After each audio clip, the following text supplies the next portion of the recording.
Murder করে দুধ দিয়ে গোসল করা গ্যাংস্টার ইউসুফ ভাই আবার ফিরে এসেছে, কিন্তু সে তো মৃত। অনেক আগেই তাকে মেরে ফেলেছে অন্য এক গ্যাংস্টার। তাহলে এ আবার কোন ইউসুফ যে সবাইকে ইউসুফের স্টাইলে মারছে? সব জানতে পারবেন আজকের এক্সপ্লেনেশনে। আজ আমরা নিয়ে এসেছি ইনসাফ সিনেমার এক্সপ্লেনেশন। শুরু করার আগে বলতে চাই, ইনসাফ সিনেমা হলে চলছে, তাই যদি গল্প ভালো লাগে তাহলে অবশ্যই হলে দেখতে যাবেন। যেহেতু মুভিটি এখনো কোনো সাইটে অ্যাভেলেবল নয়, তাই শুধুমাত্র ট্রেলারের স্ক্রিনশট থেকে আপনাদের এক্সপ্লেনেশন করে দেখাবো। গল্প শুরু হয় একের পর এক মার্ডারের মধ্য দিয়ে। সবাই বলে এভাবে মার্ডার তো ইউসুফ করেছিল। টিভি মিডিয়ায় প্রচার হয়, তাহলে কি ইউসুফ ফিরে এসে এসব মার্ডার করছে? পুলিশ এক গ্যাংস্টারের জবানবন্দি নেয় ইউসুফ সম্পর্কে।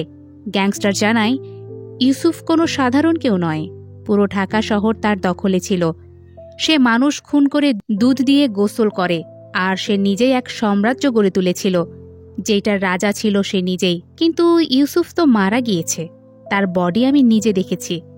এই পর্যায়ে পুলিশের আইজিবিকে অন্য এক পুলিশ জানায়, আমি নিজে ইউসুফের লাশ শনাক্ত করেছিলাম, সে মারা গিয়েছে। এখন তার নাম ভেঙে অন্যরা এসব করে বেড়াচ্ছে। সিন শিফট করে আমাদের সামনে উপস্থাপন করা হয় এক লেডি পুলিশ অফিসার জাহানকে। সে ছদ্মবেশে এক গ্যাং মেম্বারের কাছে আসে, তারপর তার সাথে মিশে গিয়ে বলে ইউসুফ কোথায়। সে জানায় ইউসুফ তো বেঁচে নেই, তাকে সুশীল শাহিনের লোকজন মেরেছিল ট্রেনে করে সিলেট যাওয়ার পথে। এই পর্যায়ে দেখানো হয় সুশীল শাহিনকে। এই সুশীল শাহিন এখন ঢাকা শহরের সবচেয়ে বড় গ্যাংস্টার। একটা ঘটনায় সে তার গুরুকে মেরে ফেলে। গুরুকে মারার পর শাহিন তার লোকজনদের জিজ্ঞেস করে, কিরে, ইউসুফ নাকি ফিরে এসে একের পর এক মার্ডার করছে? তখন যে ইউসুফকে গুলি করেছিল সে জানায় এটা সত্য ঘটনা নয়। বাবার কবর জিয়ারত করতে সিলেট যাওয়ার পথে ট্রেনে আমি তাকে মাথায় গুলি করে মেরেছি, তার বাঁচার কোনো চান্সই নেই। ওইদিকে জাহান আইজিবির কাছে এসে বলে হয়তো ইউসুফই এসব মার্ডার করছে, আমি যেভাবেই হোক তাকে খুঁজে বের করবই। তাই তো এবার ধরে নিয়ে আসে দুইজনকে, যারা বর্তমানে মার্ডারের সাথে জড়িত।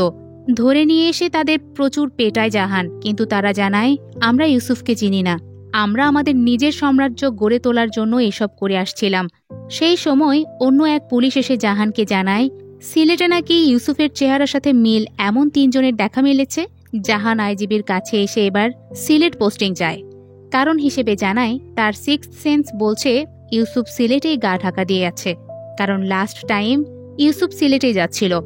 আইজিবি জাহানকে সিলেটে শিফট করে। এদিকে সুশীল শাহিনও জেনে যায় সিলেটে নাকি তিনজনের চেহারা ইউসুফের সাথে মিলেছে। তাই আইজিবির কাছে এসে বলে ইউসুফকে ধরতে একজন লেডি পুলিশকে পাঠালে হবে। আইজিবি জানায় সে পারবে, কারণ তার অতীতে একটা কষ্টের স্মৃতিও আছে।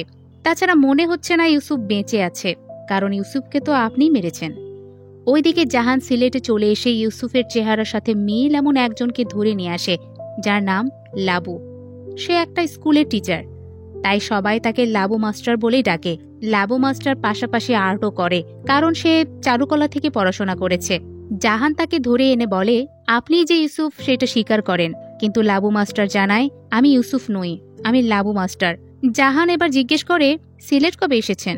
লাবু জানায় আমাদের বাড়ি বরিশাল, লঞ্চ দুর্ঘটনায় সবাই মারা গেলে আমি আর ওই দিকে থাকি না, চলে আসি সিলেটে। এসব বলার পর জাহান জিজ্ঞেস করে এবার স্বীকার করেন আপনি ইউসুফ, কারণ আপনার চেহারার সাথে ইউসুফের চেহারার 100% মিল। কিন্তু লাবু মাস্টার বারবার জানায় আমি ইউসুফ নই। এবার জাহান রেগে যায় আর শুরু করে দেয় তার খেলা। জাহান টর্চার করেও বারবার জিজ্ঞেস করে স্বীকার কর তুই ইউসুফ। লাবু মাস্টারকে ধরে নিয়ে আসায় এলাকার লোকজন সহ স্কুলের বাচ্চারা আন্দোলন করে। তাই এবার জাহান এক ফুলের দোকানদার চাচাকে তুলে নিয়ে আসে। সেই চাচা একসময় ইউসুফের সাথে কাজ করত, বলতে গেলে ইউসুফের ডান হাত ছিল ওই চাচা। কিন্তু চাচা এসে বলে এই ইউসুফ নয়, কোথায় ইউসুফ আর কোথায় এ? লাবু মাস্টার স্কুল কলেজের ঠিকানা নিয়ে এবার যাচাই বাছাই করে জাহান। এদিকে লাবু মাস্টারকে বের করে নিয়ে আসার জন্য আন্দোলন করে সবাই, যেটার খবর চলে যায় আইজিবির কাছেও। আইজিবি তাই জাহানকে ফোন করে বলে লাবু মাস্টারকে ছেড়ে দিতে। জাহান তাই ছেড়ে দিতে বাধ্য হয়। লাবু মাস্টার থানা থেকে যাওয়ার আগে জাহানকে নিয়ে আঁকা ছবি দেয়। জাহান জিজ্ঞেস করে কাগজ কলম কোথায় পেলেন? লাবু জানায় আপনাদেরই একজনের কাছে পেয়েছি। এবার জাহান বলে আমি তো কখনো শাড়ি পরি না, আমাকে শাড়ি পরা অবস্থায় কোথায় দেখেছেন যে আপনি আমাকে এঁকেছেন? লাবু মাস্টার জানায় আমি একজন আর্টিস্ট, আমার মনে অনেক কিছুই আসে, সেই থেকেই আঁকিয়েছি। আপনাকে শাড়িতে সুন্দর লাগবে। এই বলে থানা থেকে সে চলে যায়। কয়েকদিন পর লাবুর স্কুলে শাড়ি পরে আসে জাহান। এসে লাবুকে বলে, আমি আপনার স্কুলের সার্টিফিকেট নিয়ে যাচাই বাছাই করেছি, আপনি সঠিক, আমার ভুল হয়ে গিয়েছে, এজন্য আমি সরি, এভাবে আপনাকে মারা উচিত হয়নি। লাবু জানায়, ঠিক আছে, সমস্যা নেই। জাহান এবার তাকে চা কফির অফার করে। লাবু জানায়, আমি এসব খাই না। জাহান বুঝতে পারে তাকে ইগনোর করা হচ্ছে, তাই সে চলে যায়। ওইদিকে সুশীল শাহিন জেনে যায় লাবু মাস্টারের কথা, তাই সিলেটে থাকা লোকদের বলে লাবু মাস্টারের ব্যাপারটা দেখতে। পরের দিন তাই শাহিনের গ্যাংরা চলে আসে লাবু মাস্টারের কাছে। এসে তাকে তুলে নিয়ে যেতে চাইলে শাড়ি পরে এসে হাজির হয় জাহান। তারপর সব গ্যাংদের সাথে লড়াই করে। এর মধ্যেই শাহিনের কাছে এসে একজন জানায় ওইটা আসলে ইউসুফ না। সেজন্য শাহিন তার সিলেটের লোককে ফোন করে চলে যেতে বলে। তখন সে লোক জাহানের কাছে ক্ষমা চেয়ে চলে যায়। সবাই চলে যাওয়ার পর জাহান আবার কফির অফার করে লাবুকে। লাবু এবার না করতে পারে না। কফি খেতে খেতে জাহান জানায়, তোমাকে এরকম অনেকেই মারতে আসবে, কারণ তুমি দেখতে হুবহু ইউসুফের মতো। তাই বলি আমাকে বিয়ে করো, আমি তোমাকে প্রোটেক্ট করব। লাবু তখন জানায়, আমি জেলখানায় যেতে রাজি, তবু তোমাকে বিয়ে করব না। তোমাকে বিয়ে করে আমি সারা জীবন জেলখানায় বন্দি থাকতে চাই না, তুমি যে ভয়ঙ্কর রে বাবা। তখন দুজনের মধ্যে আরো বেশ কিছু মজার মুহূর্ত কাটে।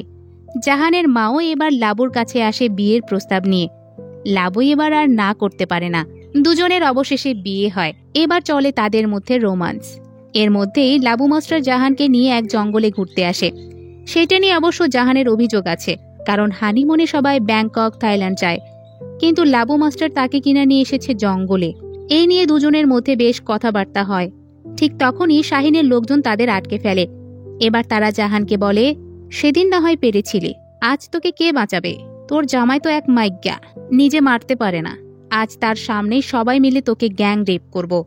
এই বলে জাহানকে মাটিতে ফেলে দিয়ে রেপ করার চেষ্টা করলে খোলস থেকে বের হয়ে আসে লাবু মাস্টার। সবাইকে এক এক করে নির্মমভাবে মারে। তা দেখে সেখানের প্রধান গ্যাং মেম্বার জিজ্ঞেস করে, তুই আসলে কে? একজন স্কুল শিক্ষক এভাবে তো কাউকে মারতে পারে না। তখন সে লাবু মাস্টারের পেছনের হাতের স্টাইল দেখে, যেটা দেখে সে চমকে ওঠে, কারণ ওরকম স্টাইল শুধু একজনই করে, সেটা হচ্ছে কুখ্যাত গ্যাংস্টার ইউসুফ। তাই সে ভয় ভয় চোখে বলে ওঠে, ইউসুফ। লাবু ওরফে ইউসুফ তখন তাকেও মেরে ফেলে, যা দেখে স্তব্ধ হয়ে যায় জাহান। বাসায় এসে জাহান লাবুকে বলে, আমি জানতাম তুই ইউসুফ, আমার সিক্সথ সেন্স কখনো ভুল হয় না। তুই আমার বাবাকে মেরেছিস, আমি তোকে শেষ করব। এসব বলতে বলতে জ্ঞান হারিয়ে ফেলে জাহান। লাবু ওরফে ইউসুফ দ্রুত হাসপাতালে নিয়ে আসলে ডাক্তার জানায়, খুশির খবর, আপনারা বাবা মা হতে চলেছেন। কিন্তু জাহান এতে খুশি হয় না, উল্টো অ্যাবর্শন করতে চায়। তখন ইউসুফ জানায়, আমি ইউসুফ হয়ে পুলিশের কাছে ধরা দেব, কিন্তু তার আগে একটা কেস তোমাকে রিওপেন করতে হবে। জাহান জিজ্ঞেস করে, কোন কেস? ইউসুফ জানায়, এসআই ফরিদ উদ্দিনের কেস। এই ফরিদ হচ্ছে ইউসুফের বাবা। সিন শিফট করে তখন ইউসুফের ছোটবেলা দেখানো হয়। ছোট ইউসুফ বাবাকে নিয়েই সবসময় থাকে। বাবা ছিল তার কাছে সবকিছু, কারণ তার মা নেই। অনেক বছর পর ইউসুফ বড় হলে তার বাবার স্বপ্ন পূরণের জন্য বিসিএস এর প্রিপারেশন নিতে থাকে। সেই সময় বাবার কাছে এলাকার কমিশনার আসে একটা কেস তুলে নেওয়ার জন্য। কেসটা ইউসুফের পুলিশ বাবা করেছে কমিশনারের নামে, কারণ কমিশনার অনেক জায়গায় দুর্নীতি করছে। কমিশনার মামলা তুলে নেওয়ার পাশাপাশি অনেক টাকাও দিতে চায়, এমনকি ছেলেকে বিসিএস ক্যাডারও বানিয়ে দিতে চায়। তবে ইউসুফের বাবা কেস তুলতে রাজি হয় না, বাড়ি থেকে চলে যেতে বলে কমিশনারকে। পরের দিন কমিশনার ইউসুফের বাবা ফরিদ উদ্দিনকে নিয়ে এক চাল চালে। একটা মেয়েকে দিয়ে মিথ্যা হয়রানি করাতে থাকে ইউসুফের বাবাকে। মেয়েটি এলাকার সবার সামনে বলে, ফরিদ উদ্দিন আমার ইজ্জত হরণ করেছে। মেয়েটি এসব বলায় কমিশনার সবার সামনে অনেক অপমান করে ফরিদ উদ্দিনকে। তারপর সবার সামনেই জুতার মালাও গলায় পরিয়ে দেয়, যেটা আবার অনেকে ভিডিও করে। একসময় এই ঘটনা ইউসুফকে জানানো হলে সে চলে আসে বাবার কাছে। এসে দেখে সবাই তার বাবাকে জুতার মালা গলায় পরিয়ে দিয়ে ভিডিও করছে, তাই সবাইকে নিষেধ করে সে। এবার বাবার গলা থেকে জুতার মালা ফেলে দিয়ে বাবাকে সান্ত্বনা দেয় ইউসুফ। বাবাকে সান্ত্বনা দেওয়ার পর সে থানাতে আসে। এসে পুলিশ অফিসারকে বলে, আমার বাবা একজন পুলিশ, সেই পুলিশের গায়ে হাত তুলেছে কমিশনার, আপনি তাকে গ্রেফতার করুন।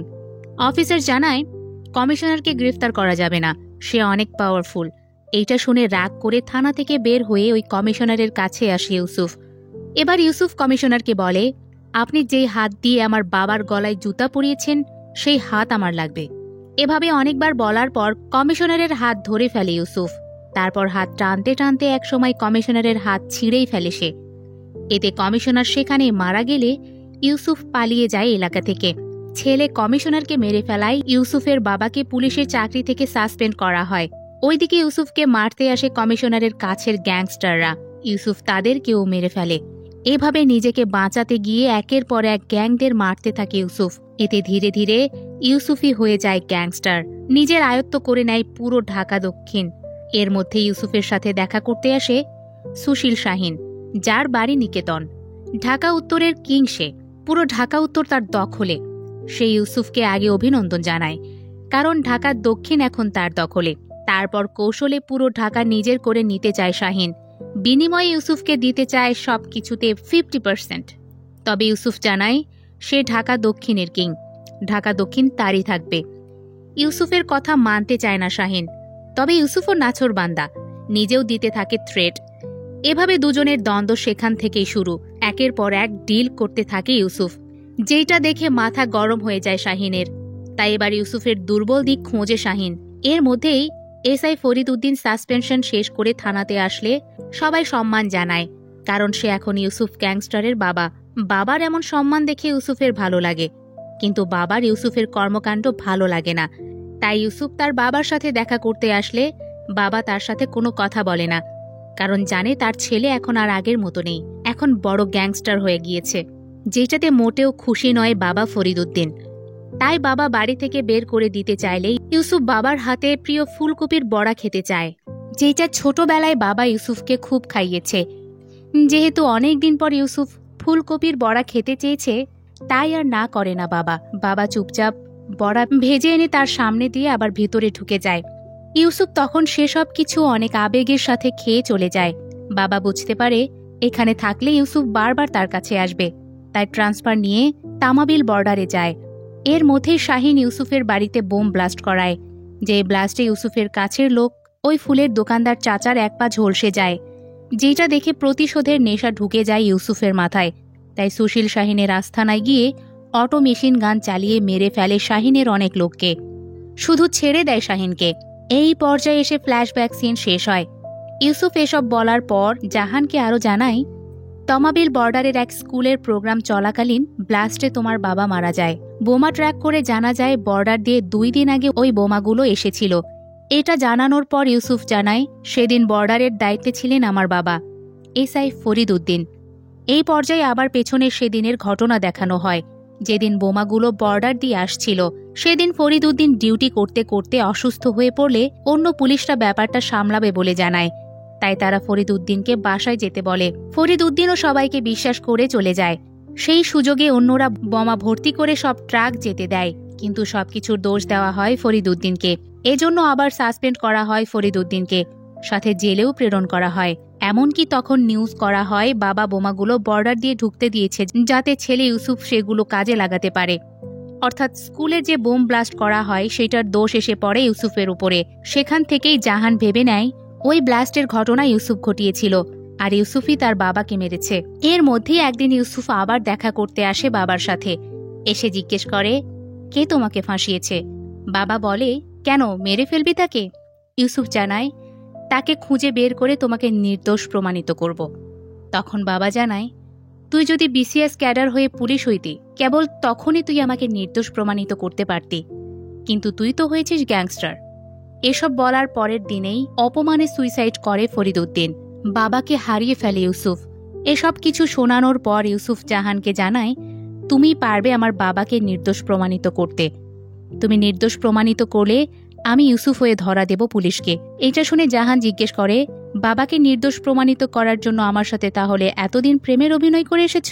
সবকিছুই ছিল তোমার প্ল্যান মোতাবেক? ইউসুফ জানায়, না, আমি লাবু মাস্টার, যে তোমাকে খুব ভালোবাসি। তো জাহান জানায়, কেস ওপেন করা যাবে না, কারণ উনি সুইসাইড করেছেন, সুইসাইড নোটও আছে, তাই কিছুই করা যাবে না। এবার সিন শিফট হলে শমশের নামের একজন হাসপাতালে এসে বেশ কয়েকজনকে মারে। কিছুক্ষণ পর জানা যায় সে যাদের মারছিল তারা হচ্ছে মানব পাচারকারী। শমশেরও একজন ডাক্তার, যাকে সবাই 20 টাকার ডাক্তার হিসেবে চেনে। কিন্তু 20 টাকার ডাক্তার হঠাৎ এত হিংস্র কেন হলো, সেইটা নিয়ে চিন্তায় পড়ে যায় পরিচিত নার্স। তো শমশের সবাইকে মেরে হাসপাতাল থেকে একটা দুর্নীতির ফাইল নিয়ে আসে ডাক্তার কায়ুম নামে এক বড় সরকারি কর্মকর্তার কাছে। ফাইলটা ছিল ইউসুফের বাবা ফরিদ উদ্দিনের সুইসাইড অ্যাটেম্পটের। কায়ুম শমশেরের ভয়ানক রূপ দেখে সব সত্য বলে ফেলে। সে জানায়, আমি টাকা খেয়ে এসআই ফরিদের মার্ডারকে সুইসাইড বলে চালিয়ে দিয়েছি। আরও সব সত্য প্রকাশ করে শমশেরের ভয়ে। শমশের সবকিছু ভিডিও করে পাঠিয়ে দেয় জাহানের কাছে। জাহান সেটা ইউসুফকে দেখালে ইউসুফের মাথা গরম হয়ে যায়। মেরে ফেলতে চায় বাবাকে মেরে ফেলা লোকদের। জাহানকে জিজ্ঞেস করে, ভিডিও ফাইল কোথায় পেয়েছ? জাহান জানায়, ডক্টর শমশের পাঠিয়েছেন, যে 20 টাকার ডাক্তার। ইউসুফ শমশেরকে চিনতে পারে। কয়েক বছর আগে বাবার সাথে সে শমশেরের কাছে গিয়েছিল। শমশের তখন তার বাবার কাছে দুর্নীতি প্রতিরোধের কথা বলেছিল। যেহেতু ইউসুফ শমশেরকে চেনে আর সেই একমাত্র জানে যে তার বাবাকে মার্ডার করা হয়েছে, তাই শমশেরের ঠিকানা চাই জাহানের কাছে।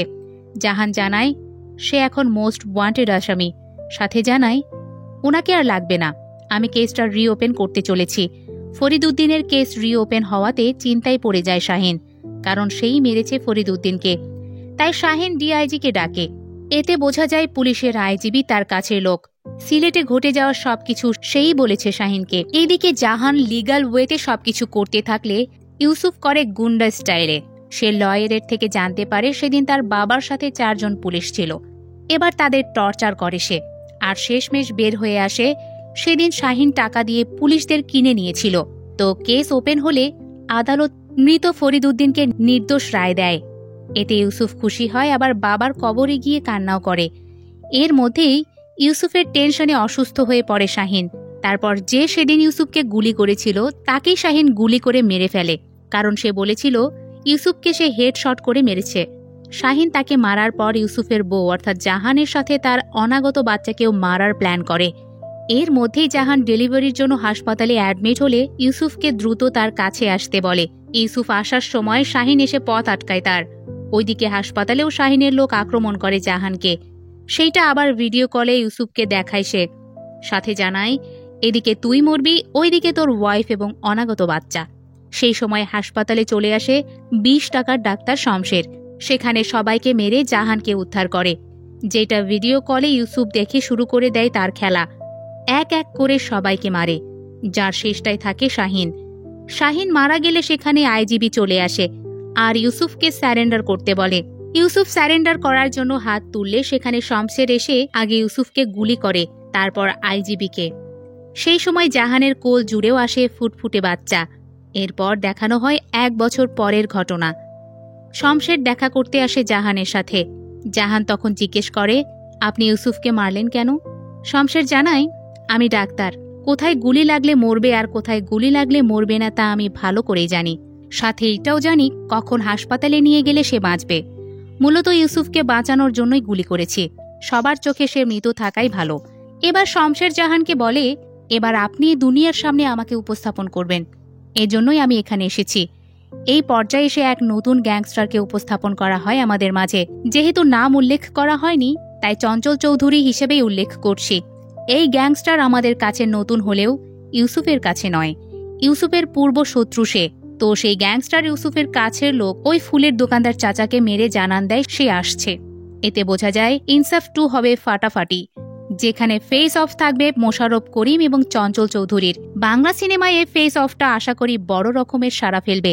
তবে গ্যাংস্টার সিনেমা হিসেবে ইনসাফ ভালোই ছিল। একজন সাধারণ মানুষ থেকে গ্যাংস্টার হয়ে ওঠার জার্নি বেশ সুন্দর। বেশ সুন্দর বলছি কারণ এখানে বাবা ইনভলভ। বাবার কথা আসলে সব সন্তানের মাথা গরম হয়ে যায়।